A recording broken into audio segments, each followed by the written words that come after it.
Hello, and welcome to another episode of For the Love of Sports. My name is Michael Rasile. This is a show where we get to talk about sports, we get to talk about business, and we get to talk about everything in between. Wherever you're listening, however you're watching, you know what to do. Like and subscribe on YouTube, 5-star review on Spotify, 5-star, and say something really nice about me on Apple. But more importantly, today, my incredible guest, I have Mark Koesterer. He's the founder of the Players NIL, former president and CEO of Sports Studio Ventures. Mark, how you doing today, man? Michael, nice to meet you. Thank you for having me today. Pleasure is all mine. Shout out Todd for putting us together. Todd's the best. I always love every guest that Todd has ever sent me has been incredible. So, Mark, I expect nothing but the best from you today. Most importantly, the first question I have for everybody on the For the Love of Sports podcast is, why do you love sports so much? Well, it's a great question, and it's something that I talk about with people all the time. So I'm the oldest of three children. My father was a junior high gym teacher. He was a college athlete, a quarterback, and a catcher in baseball. So I guess it was destined or predetermined that I would somehow be involved in athletics.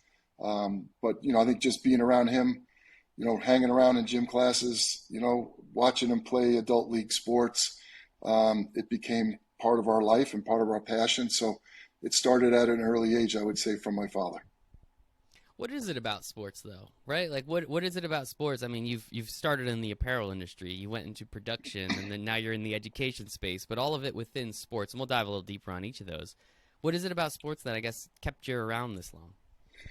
Well, look, there's so many things that everyone talks about, the advantages that athletes gain by participating. But I'll go back to my father, and he taught me at a very early age that, sports may be a way to better my life and may be an opportunity to increase my opportunities in life. And I was fortunate enough to do that with a college scholarship. And then I was fortunate enough to take my father's lesson and expand upon it and not only use athletics to better my life, but use athletics to better the lives of the people around me. And so that would be my community, my neighbors, and particularly my family. I have 5 children, 4 of whom were college athletes. So, I think the answer to the question is, who doesn't, love competition? Who doesn't love to succeed? What people don't love is the challenges of defeat and setbacks. And so some people get away from that. Again, I was predetermined that I would be an athlete. Unfortunately, I'm not a NASA scientist. I'm not a rocket scientist. So athletics was my way to better my life. Right. And I think there's lots of ways, people use art and travel and science and math and media, to create opportunities for themselves. I've been fortunate enough that athletics gave me that opportunity, and it became a passion. It not only is my career, but I am a true sports fan in every way. I love it. That's an awesome answer, man. And I think it's so important for people to understand, as you said, it was the opportunities that sports allowed you to have, right? You put the effort, the energy, the expertise into it, and many different things have come from it. And I think that's the really important part. I'm excited to dive into some of those, right? So we talked about the apparel game. I saw you kind of were in the private label space. Little sneak peek for everyone out there that doesn't know. All the big companies make all the private label clothes. I don't think people really understand that aspect of it. So I always think that's really interesting. How do you get into private label apparel? It's such like a specific piece of the industry. What is it that led you there, and how did you take those successes from your previous life and pull them forward? So I have 3 distinct careers, right? The first one was in my early career right out of college. I was in the semiconductor business. Oh, geez. Yeah, an important qualification for apparel design and manufacturing, of course. And then I was in manufacturing, and my children were grown and gone, and some friends of mine from New York were here in California and were acquiring businesses to create a sports and entertainment company. And part of the initiative was they purchased a small mom and pop Hollywood wardrobe company that had a manufacturing component to it. And so I had experience running sales teams and manufacturing teams, and operationally I was very experienced, although I didn't know a thing about sewing machines or needles or, inseams or all the things that I had to learn. And so I came to California and was thrust into a company called AIS Apparel. And we made not only the apparel for the sports and entertainment business, TV shows, commercials, and movies, which we'll talk about with Sports Studio, but we did private label. We did lettering for professional teams. We did some design and development work for Under Armour and Air Jordan and Reebok and some of those companies. So At the end of the day, every business is about selling, and every selling component is about relationships and people. And whether it's customers or employees or your peers or your investors or your boss, it's about communication. And so I took a lifetime in passion for sports, married it with my professional experience, and voila, I ran a cut and sew shop here in Los Angeles. Would you look at? I mean, if anybody put two and two together, it doesn't seem like that's going to equal four, but it ended up getting you there, which I think is really interesting. And as you said, you took the passion that you have. Like, that's the thing about working in sports, which I always love to talk about on this show. Like, if you're not playing on the field, there's going to be other aspects of any job that you take, right? If you're going to be in marketing, you're going to be in sales. Like, hey, you can sell tickets, you can sell sponsorship, you can sell suites. But at least you're doing it in the sports industry, right? At least it's coming from a place of passion. It's all those other things that you kind of have to learn. It's the get to part is in the sports industry, right? You get to do it in the sports industry, which I think is really important for people to understand because it's just a whole industry, man. Anything you want to do, you can do in sports at this point, and even more opportunities are popping up. So it's cool that you were able to take that. Was the impetus because you wanted to work in sports? Was it just that great of an opportunity? Was it because you wanted to move to California? Like which piece? What's the pie chart look like there? Yeah, so it's some of all of that. I think the California part of it was a piece of it, but not the majority. I think it was the opportunity to run my own company, to take my experience and then to be able to do that and marry it with my personal passion of athletics. So probably that was 40 and 40 and 20% was the move to California, which turned out very well. But yeah, it was a combination of professional opportunity and personal, vision, I would say. I think that's awesome. Yeah, nice weather never hurt, right? I think that's always important for people to understand. So after spending a little bit of time in, as you said, manufacturing and learning how to sew, my words, not quite yours, you then go into sports studio ventures, which when I was looking it up, it seems very, very different than what you were doing. It seems like you had licensing deals. You were working with films and commercials and TV and actors, and it was just kind of it was difficult for me to wrap my head around how you were able to take what you learned in the apparel space and push it towards the production space and producing of content and films.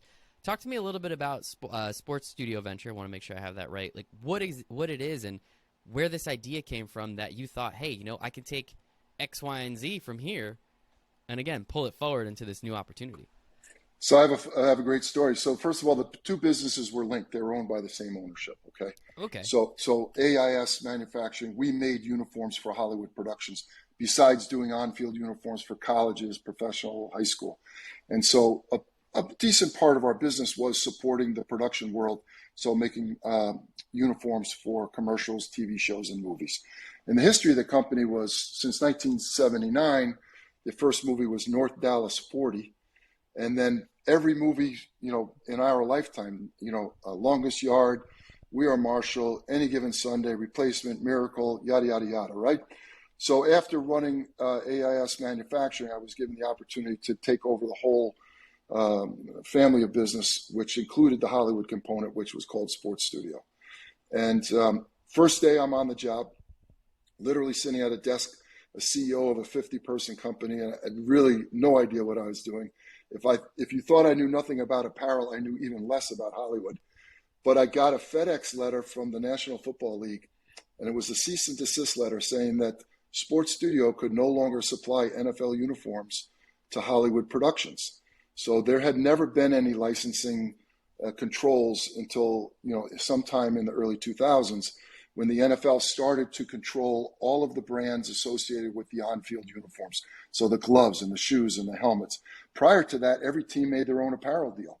And in the history of the NFL, you have many brands, including Logo Athletic and Puma and Champion and Reebok, and now Nike today.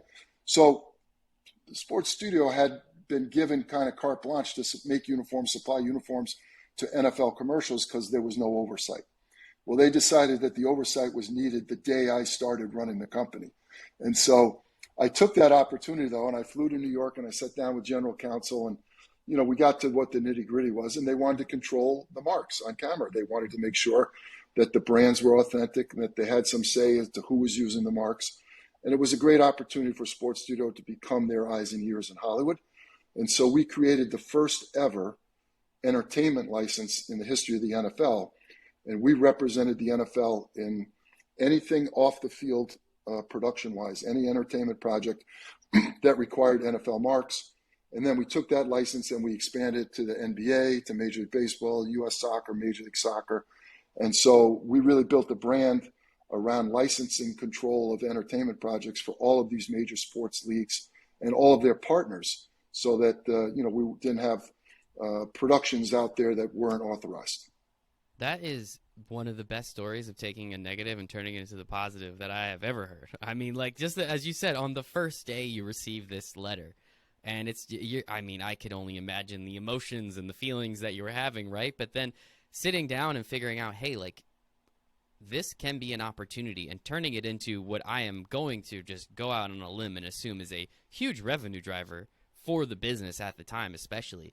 Like, figuring that out, where did the feelings of dread stop and the feelings of, hey, let's see how we can turn this into a positive and opportunity start?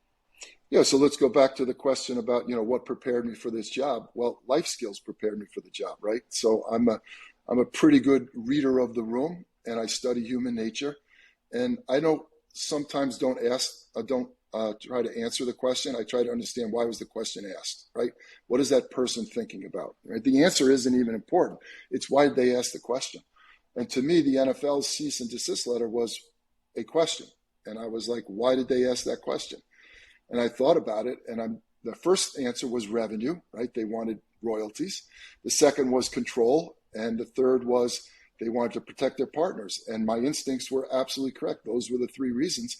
And so, what are relationships about, right? Mutually beneficial relationships, Michael, are where both sides win, right? And so that's what negotiation is for. And not everybody gets everything that they want. The NFL had more lawyers than we did, but in the end of the day, I think we benefited, and I think they benefited by solving a problem. And that's what I brought to the table, was problem solving.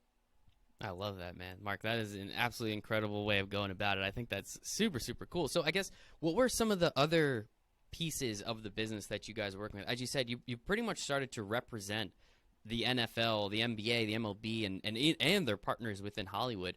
What does that look like? Like, are you guys just like an extension of them at that point, and you can utilize some of those lawyers? Or like, how do you even go about those conversations, as you said, with the people in Hollywood to make sure that, hey, they have to come to you if they want to do anything with any of these brands? Yeah, so the first part was to educate the sponsorship team at the NFL. So that's a group of 20 plus individuals that manage all of their partnerships. And if you understand professional sports, there's lots of revenue streams. We think of tickets as one of them, concessions as another. Television rights is probably the largest segment, but sponsorship is a big part of it. So when you watch a commercial and Aaron Rodgers is in the State Farm commercial, State Farm is a partner, right, in that category of insurance with the NFL, and they pay a lot of money for the rights to use NFL logos and to use NFL players. And so it was understanding those dynamics, and what did the partners at the party want? The NFL wanted revenue, right? They wanted to protect their partners. They wanted to control who used the content. What did State Farm want, right? They wanted access to product. They wanted access to athletes, and they wanted to be compliant with the NFL because they didn't want to jeopardize their contract. So again, we solved the problem, right? We were able to answer the production requirements, which was always last minute, run around with your hair on fire things. That's the way Hollywood works, which is not a great way to run business. But we managed to overcome that with a thing called inventory. And so what we did was we invested heavily in authentic uniforms, authentic accessories that the NFL partners supplied to us, so that if State Farm called today and said, I need 10 Green Bay Packer uniforms plus an Aaron Rodgers uniform in Green Bay tomorrow, we could answer that. Now, we charge for it. There's a price for everything, because someone taught me a long time ago, not to give you too many life skills, but there's three things in life, right? You can have price, you can have quality, and you can have delivery, but you can only have two of them at one time, right? You can't have all three. So we had inventory and we had price. That was our stroke of genius. I can't say that it really was foreseen that it would grow like it did, but it worked out pretty well. Yeah, it sounds like it was the perfect time to get into this side of the business. As you said, the NFL was really starting to crack down on owning the rights and the IP. And as we can see, right, that's a big reason why they are one of the most popular leagues, right? They were the first to say, let's make this thing 12 months long, right? There's about a half a month somewhere in, like, I don't know, like June, July, that doesn't get that much coverage. Everything else is NFL. They decided to take, and they've done this for a little while now, right? But they've decided to sell the entire rights of the NFL rather than each team like the MLB does, how it's, oh, this team does this team does this. And you can see how revenue is a little different in places. Now the NFL is $1 billion. You want it? Give me $1 billion for a year. We'll figure it out. What they sign, $110 billion. So the protection, the shield, right? I think the NFL, while working with them can be a little frustrating at times. Seems like you guys were on the good side. That really does lead to them being able to kind of control the narrative, control the story, and be able to take advantage of that. And as you then said, hey, NBA, we're doing this here. Why don't we help you guys? Hey, MLB, why don't we help you guys? And I think that's just a great way of looking at it and being able to take advantage of that situation, as I said, which I think is just so cool. And yeah, don't hold back on the life skills, Mark. That's the whole point of the show. I try and take as many in, all the listeners. I'm sure they're very glad to have a little masterclass in business here for, we'll call it 30, 35 minutes, which I think is awesome. So now I'm curious, right? So you're doing this absolutely incredible job at this, at this company, probably having a really good time. I'm sure there's ups and downs, aren't there always? Where do you see the need, the want, the development in yourself to say, you know what, this was fun. I kind of want to go do something else. And not completely different, because as you said, you were working with athletes already. But I want to go do something different in a different space, the education space, working with college athletes, helping them with NIL. Before we actually get to what you're doing, I want to understand the thinking and the processing of, I'm here, probably doing very well for myself and my family, as you said. That's why you got into this thing. Having some fun, working with the biggest leagues on planet Earth. Let's now go work with individual athletes. Like, where does that? I'm curious where the thinking comes from there. Yeah, so I think it was 14 years, and it was time for me to do something different. We had done a lot of great things, and to your point, my marketing manager said many years ago, and it was true, that if you worked at Sports Studio, you're probably the coolest person at every party that you go to, right? Yeah. Because we worked on incredible sets with Shaq and Kobe and Aaron Rodgers and Drew Brees and Tom Brady, and movies with Kevin Costner, and just on and on and on. It was pretty cool, and who doesn't love sports and entertainment? It's very sexy, right? And so, but it was time to do something different. So we sold the business in June of 2021. Didn't know exactly what I was going to do. Along came a spider and sat down beside me, and that was name, image, and likeness, that we call NIL. And that started on July 1st of 2021. I was going to say that timing is impeccable, right? Again, yeah. Second time in a row, it sounds pretty impeccable. Yeah, absolutely no idea, no plan. I thought I was going to go back to work in production or go to work for a brand, or I didn't know what I was going to do. I was going to take some time off and play some golf and have a few moments to myself, but name, image, and likeness started, and so that journey began. What was it about name, image, likeness that the light bulb went off in your head? Because as you said, it became legal. We kind of heard rumblings about it, and then the NCAA was like, all right, all bets are off. Whatever you guys want to do, go for it. Was it what about that moment made you say, I don't want to go golfing anymore. I want to start an education business centered around players and NIL? So, many of my colleagues and people that I knew started, saying, what are you going to do? And said, this is perfect for you. It's athletes, it's brands. It's, I'm a little bit of a coach at heart, as you can tell.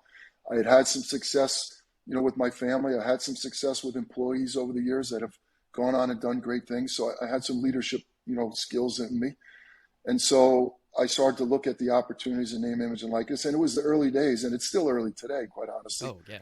But it was after months of looking at it and talking to, literally tens and tens, maybe 100 people, it was more of the same that I'd been involved with. It was, brands and agents and agencies and adults taking advantage of athletes and taking advantage of ill-informed and uneducated athletes in that. And so in October of 2021, I started to think about what were the missing pieces. And you can see I'm a little bit of a visionary. I don't always go down the same road as everyone else. I sometimes have ideas of my own. And so I started to create the Players NIL in my mind. And I can tell you how that goes whenever you're ready. Yeah, I'm ready. I'm in. Let's do it, Mark. So, I realized that education was probably the thing that was missing. And remember, go back to my father. He was an educator, right? And his lesson in life, to use athletics to better your life. And my version of it is to use athletics to better the lives of the people around me. So during this process, a little bit of a personal note, my father passed away, okay? and he was 85 years old, and he was a junior high gym teacher. And it took me 4 pages of single line handwriting notes to write his obituary. And I was like, this is a guy that has a legacy, that has built something, that he's influenced people, whether it be his community, his church, his peers, and 500 people showed up at his funeral, right? A junior high gym teacher in the middle of Long Island, like nothing of note, But the word legacy came to me. And I started to think about my own legacy. And while I've had success in business and while I'm very proud of my family, I thought there was more that I could do. And I thought that if I could create an educational platform to give back to student athletes and help them in this new world of name, image, and likeness, that would be a pretty cool thing. And so I began to, build that and communicate with people and build a plan. And on January 12th, 2022, we put a website up. I had no employees. I had no product. I had no curriculum. I just had a vision. And I had a website developer that liked what I was doing, and she wrote most of what's on the website today. And that's how we started. That is awesome, man. That was beautiful about your father. Obviously, that is so incredible that many people, as you said, showed up. And it seems inconspicuous, but obviously teachers, especially gym teachers, there's always something about gym teachers. If you got a good one, it really meant something. It really did something. So I think that's incredible that did happen. So kudos and congratulations on all that. I think that's amazing. The fact that you were then able to put this together, I guess, like, where does something like that start, though? Like, you're like, hey, I want to educate people on NIL. First off, no one really understood, especially back in July of 22, right, or 21. So it was like, anyone can sign a deal. Like, doesn't matter the dollar amount. Like, I know boosters can, or like, there was really nothing to know because it was so Wild Westy. I guess, where do we even start with saying this is the type of curriculum I want to put together? This is what I think athletes need and how I can help them. Yeah, so that's a great question. And so it goes back to your original question of, how did one career lead to the other? So my experience at the sports studio was in branding, was in marketing, was in sponsorship, right? Was in athlete-agent relationships. So I understood the dynamics. And again, being a little bit of a visionary, I was able to say, what are the pressure points? What are the pain relief points that need to be relieved? And so I created the 5 pillars curriculum on what I believe, and still is what we launched, are the 5 basic pillars that every student athlete needs to at least understand, if not master, in order to maximize personal branding and therefore name, image, and likeness. Those pillars are, don't hold back, man. Let's do it. Okay, so the pillars are really easy, and they're made in sequence. So the first one is digital marketing and personal branding. So, it's not about going somewhere on Saturday night and taking a selfie at the bar and getting all your friends to like it, right? That's not personal branding, right? That's social media. It's worse. It is personal branding, but maybe not the correct personal. Well, it's not going branding, to get you any. It's not going to get you any Exactly. money. Let's say that, right? Hey, maybe the bar will sponsor you, but anyway, keep going. There you go. Going. So, but how do you tell a story? How do you create an audience? What is your messaging, and how do you build that, right? So that's pillar 1. Pillar 2 is, if you're successful with one, is how do you leverage that with brands, and we call that influencer and brand relationships. So, all right, I've got 5,000 followers, 10,000 followers, I got 30,000 followers. I only have 300 followers, right? Those are all different stories. And there's a brand for each one of those. But who are they? And how do you identify them? And what do you talk to them about? And what does that negotiation look like? And what is that relationship? What are the deliverables? What are the asks? Again, back to my philosophy about pressure points, right? What are the pain thresholds of the brand that you can relieve or that you can help with, right? So that's pillar 2. Pillar 3 is a little bit more mechanical. It's tax, legal, and compliance. So these kids are getting 1099, right? Yep. The stories are out now. Wait till April, by already. the way. There's going to be craziness. They don't have any idea about withholding. They don't have any idea about savings, which we'll talk about. The legal is, what does a contract look like? The horror stories in the first 12 months of NIL of kids signing deals for $200 that gave away their lifetime rights in a product category. Crazy, or lifetime rights in general, name, image, and likeness. So, basic contract concept, basic words that you should at least understand, so that if you engage in a contract, you can have someone review it, and you can be educated to make sure you ask the right questions. Compliance is a little bit tricky because there is none right now, right? There's essentially the NCAA, as you said, the Wild West. But as Nick Saban said in the SEC football meetings, we're going to get guardrails, right? There's going to be some pullback because it's so crazy and out of control. So that's pillar 3. Pillar 4 is my father's pillar. It's community service and philanthropy. And so it's a great way to build a brand. It's a great way to give back, which, I think is, we're trying to better human and the culture and try and improve the image of student athletes, that they do care about where they came from and they do appreciate the people that supported them. And then there's the mental health aspect of community service. And that is, there's so many kids that their whole self-worth and self-image is about sports and sports only.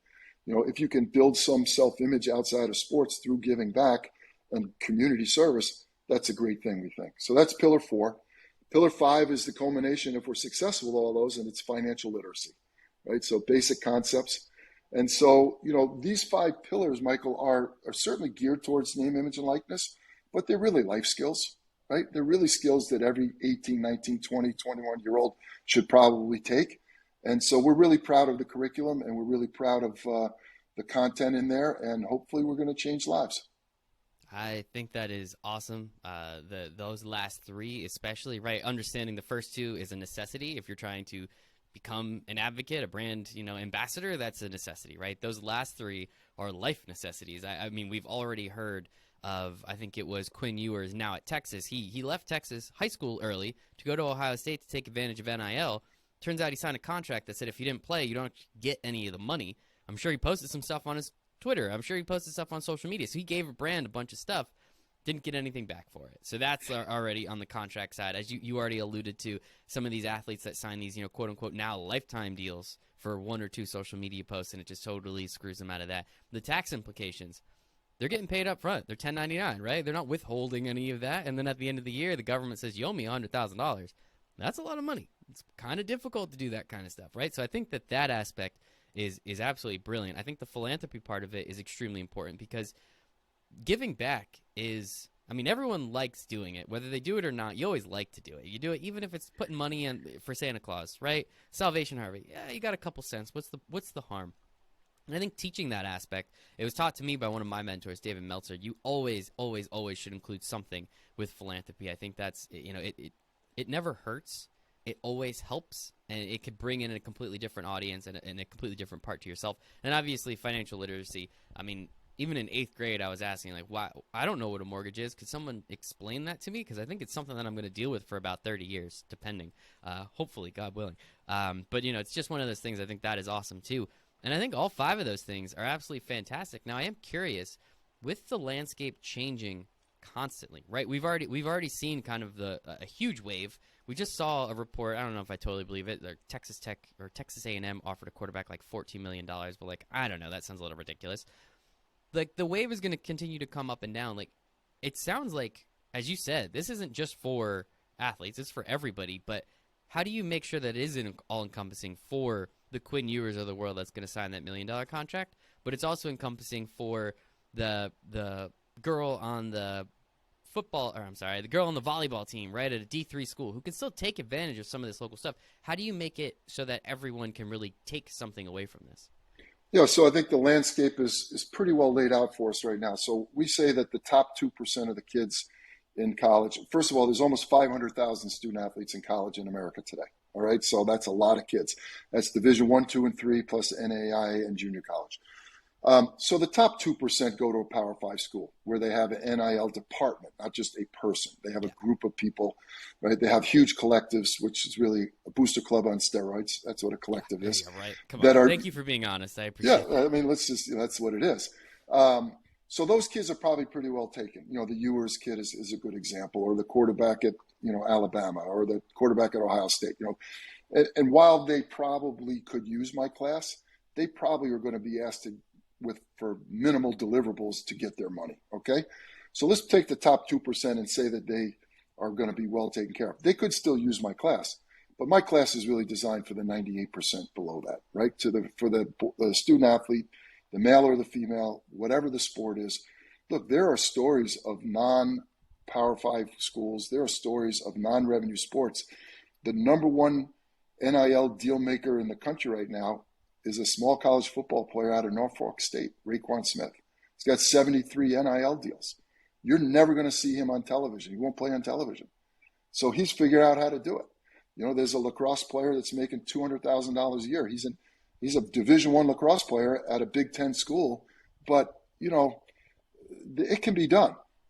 My class probably will help them, but my class is for the kid that's looking for 500, 1,000, 1,500 a month, that wants to build a business, that wants to build a personal brand and create brand relationships and understand the art of negotiation and contracts and build a well-rounded program, and has an entrepreneurial spirit. That's probably who my audience is geared towards. And I think that's awesome, and it's extremely important. And I think people lose sight of the long term in this, right? It's good to have a relationship with the brand. It's just like there's never a bad thing, right? Whether that's a potential job out of college, whether that's a potential long term deal that you could become an ambassador. Your social following expected to only go up over time, right? Like it's going to continue to increase, especially throughout college. So the opportunity, if I brought it up on a recent episode that we did with another NIL company that does something very different than what you guys are doing, but still doing awesome stuff. That kid from St. Peter's. I'm here in New Jersey, right? St. Peter's, Doug. His name was Doug, and now he signed all these cool ass deals, and he's doing all this stuff. He's like the most inconspicuous guy. He did have a sweet mustache, got to give him that. But he's just like the most inconspicuous guy. They just went on this crazy run, and now all of a sudden he has all these opportunities. Is he going to the NBA? Sorry, Doug. Most likely not. Who the hell am I? I'll root for you. But at the same time, now he has all these relationships. Now he has this network. Now people want to meet him. Now people want to talk to him. Only good things, if you take advantage of it, only good things are going to happen from that. So that person that only wants to make $500 a month, well, maybe they're talking to 3-4 different brands. Maybe those brands can see an opportunity to bring that person in to talk to their athletes in the future, right? It's that aspect that I think the long term, a lot of these students, and hey, when I was 18, hand up, probably didn't have the most long-term outlook. But hopefully that is something that the students can take advantage of, because I think that's where they're going to make all their money, right? It's after college. Yeah, it's cool they're making a couple bucks now, but wait till you're making $100,000 coming out of college. I agree. And so, what we've done it now is we've taken, my original vision, and it's grown, Michael. So we now call ourselves an athlete-focused center of excellence. And what that means is we want to create a curriculum and a lifetime engagement starting at age 16. So that's juniors and seniors in high school through the recruiting process, college decision process. And I think as of today, there's 15 states that allow NIL. Obviously, work with them through college. But then the next part is post-career guidance, right? So 16 to 61 is our philosophy. And we want to have things like networking, things like raising capital to invest in businesses, a deep dive into networking, a deep dive into entrepreneurial opportunities. And so, again, the life skills component of this, but on a massive scale. And we really think that long-term, the Players NIL can create that platform. I love that. People want to meet the offensive lineman on the football team. Like the backup, like you're still wearing the jersey. I'm still watching the football games. Like I still want to meet that person. So there is a lot of cachet, and there's a lot of social currency that these athletes need to understand that they're going to have for a 4 to 5 year stretch, whether they do or do not go to the big leagues. There's still a huge, huge opportunity for them. And it sounds like you guys are doing an incredible job at laying out. And equity. Always ask for equity. I'm sure you're very familiar with that, Mark. Always ask for equity, because that's how you actually get rich, right? That's how you actually get rich. My last question for you.